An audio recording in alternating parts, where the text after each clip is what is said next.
الحمدللہ وہ بھی وقت سے تقریباً 1-1.5 گھنٹہ پہلے یہاں آ چکی.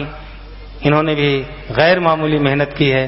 میں ان سب لوگوں کو خوش آمدید کہتا ہوں اور اللہ تعالیٰ سے دعا کرتا ہوں کہ ہمارا یہاں اکٹھا ہونا اس کے دین کی سربلندی کے لیے ہمارے لیے ایک حوصلے اور یہاں اس علاقے میں کام کرنے کے لیے سنگ میل ثابت ہو. بھائیو، یہ اجتماع انشاءاللہ تعالی اس پر کلیدی خطاب ہم محترم امیر جماعت سے سنیں گے. البتہ منتظمین اور پروگرام مرتب کرنے والوں نے اس میں کچھ گفتگو میرے ذمے بھی رکھی ہے. میں تو یہی مناسب سمجھتا تھا کہ اس وقت یہ کلمات جو بر وقت دل سے نکل رہے ہیں اللہ کے شکر کے، آپ حضرات کے استقبال کے، اسی پر گفتگو کروں. لیکن وقت کچھ اس طرح ترتیب دیا گیا تھا کہ کچھ باتیں میری طرف سے بھی آنی چاہیے. میں اس اہم عنوان پر جو آج کے اس اجتماع کا اور اجتماع کے تمام اجلاسوں میں انشاءاللہ کسی نہ کسی پہلو سے اسی پر لوگ اظہار خیال کریں گے.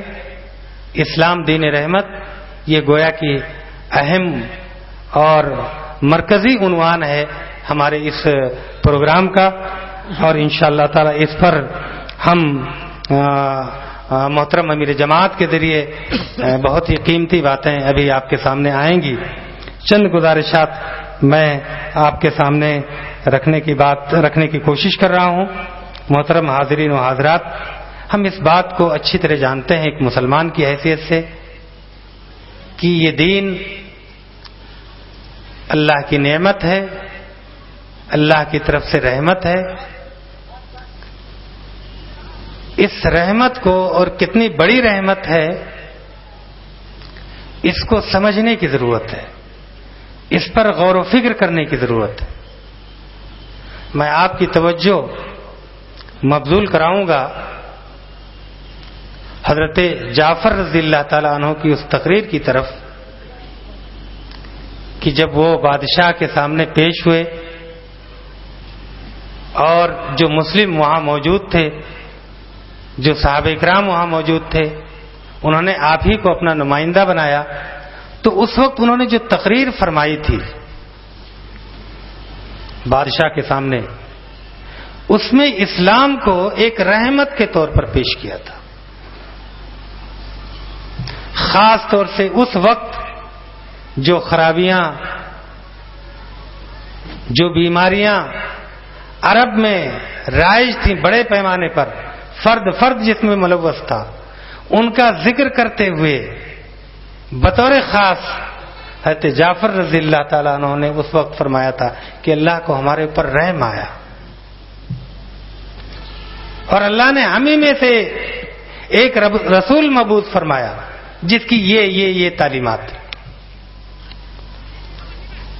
اجنبی ماحول، اجنبی لوگ، وہاں اسلام کی نمائندگی کرنے کا یہ پہلا موقع تھا. اس پہلو سے آپ حضرت جعفر رضی اللہ تعالیٰ عنہ کی اس تقریر کو سامنے رکھیں. یہاں اعادہ مقصود نہیں ہے، اشارہ میں کر رہا ہوں کہ اس پہلو سے اسلام کے مطالعے کی ضرورت ہے، اس پر غور و فکر کی ضرورت ہے، اس کو اپنی زندگیوں میں داخل کرنے کی ضرورت ہے، اور اس پہلو سے اسلام کی شہادت دینے کی ضرورت ہے. عملی طور پر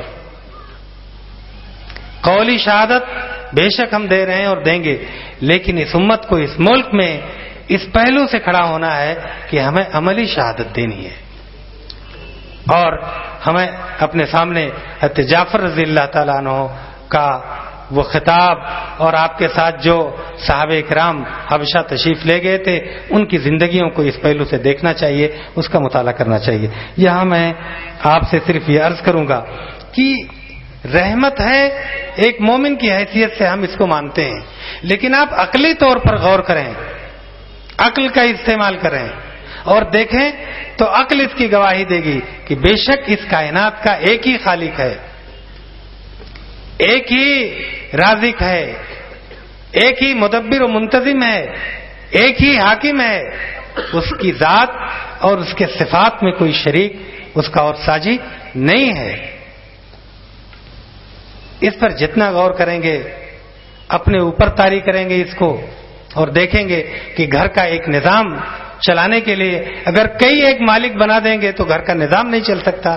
ایسے ہی اس کائنات کی تمام چیزوں پر غور کے نتیجے میں یہ بات ہمارے سامنے آتی ہے کہ اس کا بنانے والا چلانے والا صرف ایک اللہ ہے. جس طرح اس کی ذات میں کوئی شریک نہیں ہے ویسے ہی اس کی صفات میں کوئی شریک نہیں ہے.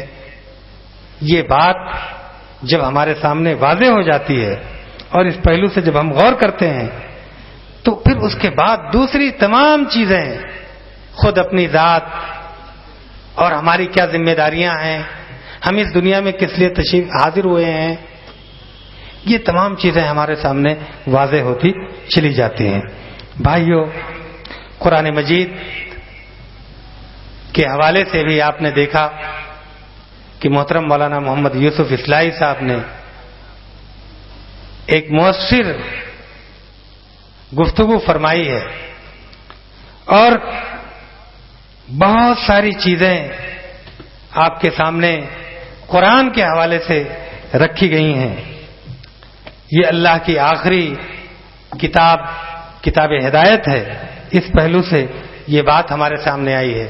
یہ بات بھی ہمارے سامنے آئی ہے کہ اس کتاب کے شارح محمد الرسول اللہ صلی اللہ علیہ وسلم ہیں. آپ کی زندگی, آپ کا طریقہ, یہ سب کچھ محفوظ ہے. جس طرح آپ نے اس دین کی تشریح, توضیح اور تعبیر فرمائی وہ سب کچھ ہمارے سامنے محفوظ ہے. ایک بندے کی حیثیت سے اور ایک رسول کی حیثیت سے آپ کی زندگی کیسی تھی وہ پورا ریکارڈ ہے ہمارے پاس. جس طرح اللہ کی کتاب محفوظ ہے اور آپ نے سنا کہ اس میں کوئی تبدیلی کرنے والا تبدیلی نہیں کر سکتا ہے, ایسے ہی محمد الرسول اللہ صلی اللہ علیہ وسلم کی سنتیں, آپ کا طریقہ اور آپ کے اقوال بھی محفوظ ہیں. اور یہاں تک جن شخصیات نے اس میں رول ادا کیا, اپنی ذمہ داریوں کو نبھایا, ان کی بھی زندگیاں محفوظ ہو گئی ہیں. اسماء الرجال, فن اسماء الرجال, جو گویا کہ محمد الرسول اللہ صلی اللہ علیہ وسلم کے اقوال, آپ کے فرمودات کو جن لوگوں نے محفوظ کیا, اس محفوظ کرنے کی وجہ سے ان کی زندگیاں محفوظ ہو گئیں. یہ فن گویا کہ ایک نیا فن محمد الرسول اللہ صلی اللہ علیہ وسلم اور آپ کے رفقا کے بعد وجود میں آیا. تو بھائیو, محمد رسول اللہ صلی اللہ علیہ وسلم کی زندگی بھی محفوظ اور آپ جو کتاب لائے وہ بھی محفوظ. آپ قیامت تک کے لیے آخری رسول ہیں, آپ کے بعد کوئی رسول آنے والا نہیں ہے. یہ تمام چیزیں بتا رہی ہیں کہ یہ دین حق جو ہمارے پاس ہے یہ اللہ کی رحمت ہے. اور اس رحمت کی قدردانی یہ ہے کہ ہم گویا کہ قرآن کی قدر کریں, محمد الرسول اللہ صلی اللہ علیہ وسلم کی سنتوں کو دیکھیں, آپ کے عمل کو دیکھیں,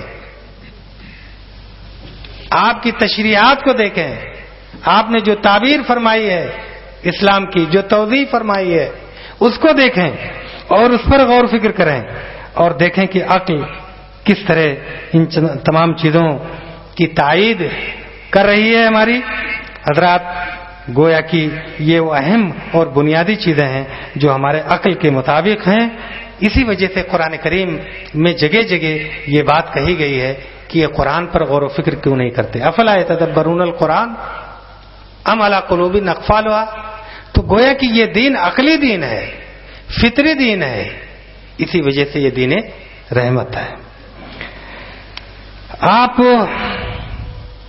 کسی دین کے بارے میں اگر یہ جاننا چاہیں, کسی نظام کے بارے میں, نظام زندگی کے بارے میں یہ سمجھنا چاہیں کہ یہ دین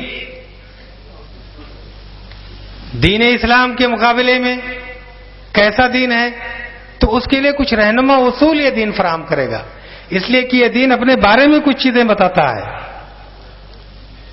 کچھ ایسے طریقے کہ جس پر اس دین کی تعلیمات کو آپ کو دیکھیں, آپ دیکھیں گے کہ قرآن کریم میں جتنی بھی باتیں آپ کو ملیں گی, غور و فکر کریں گے تو کوئی چیز عقل, علم, شائستگی اور تہذیب کے خلاف کوئی بات آپ کو نہیں ملے گی. ایک بنیادی بات جو آپ قرآن میں پائیں گے، اسلام میں پائیں گے، اس دین میں پائیں گے،